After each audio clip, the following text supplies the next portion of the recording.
کہ بعض جعلی روایتوں میں ایک چیز آ چکی ہے کہ حضرت علی مولود کعبہ ہیں، مولود کعبہ، اور آج سوشل میڈیا پہ بھی ان پڑھ محققین جب کٹھے بیٹھتے ہیں تو یہ موضوع بھی زیر بحث آیا کہ حضرت علی کون ہے؟ مولود کعبہ۔ حضرت علی کعبہ کے اندر پیدا ہوئے، مولود کعبہ۔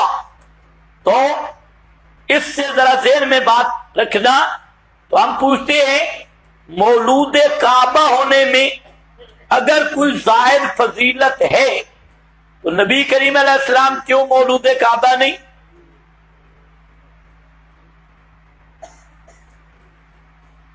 مولود کعبہ، آخر یہ اس عنوان چھیڑنے کا مطلب کیا ہے کہ حضرت علی مولود کعبہ ہیں؟ کیا مطلب؟ وہ ثابت کرتے ہیں باقی کوئی مولود کعبہ نہیں، لہذا حضرت علی سب سے افضل ہے۔ ہم پوچھتے ہیں نبی پاک علیہ السلام بھی مولود کعبہ نہیں، کیا آپ سے بھی حضرت علی افضل ہے؟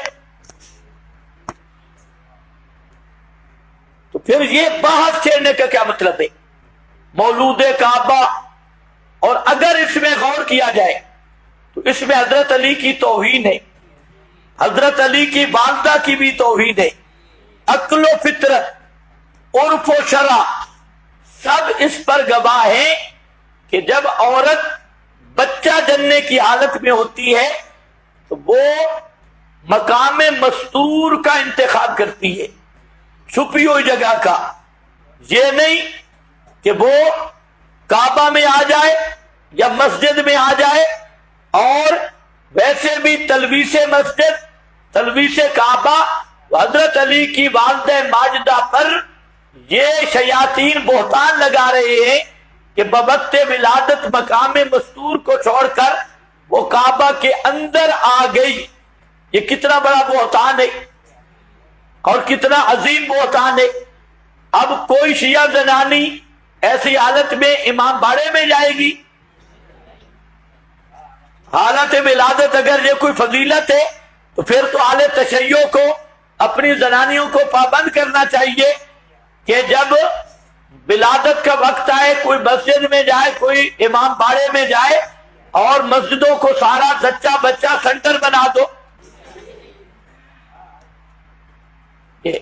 تو اب میں عرض کر رہا ہوں کہ جن بعض جعلی روایاتیں صحیح تو ہے نہیں، ان روایات میں آیا ہے تو بیت اللہ یا کعبہ، جیسے یہاں مراد ہے کہ ان جانوروں کو کعبہ کے اندر لے جانا مقصد نہیں، پورا حرم اور جہاں ان کے ذبح کرنے کی جگہ ہے وہاں لے جانا ہے قرب و جبار۔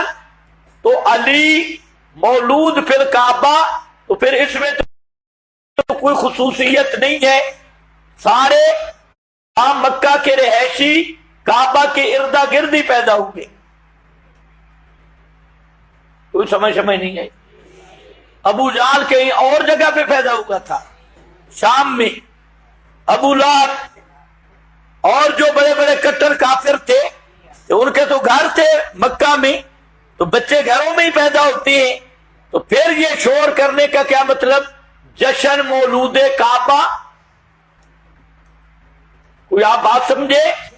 ہاں، یہ معنی قطعا نہیں، اور روایات بھی جعلی ہے، جعلی روایات کے لیے بھی معنی نہیں ہے کہ حضرت علی پھر اتنی بات مل گئی، آگے پھر جھوٹ ملا ہے لائے کے صاحب کے کہ کعبہ پھٹ گیا، دیوار ہٹ گئی، دروازے کھل گئے، آگے پھر ایک جھوٹ مل گیا، 100 جھوٹ ساتھ ملا دیے۔ تو یہ بالکل ہی جعلی افسانہ ہے جس کی شرعاً کوئی حیثیت نہیں ہے۔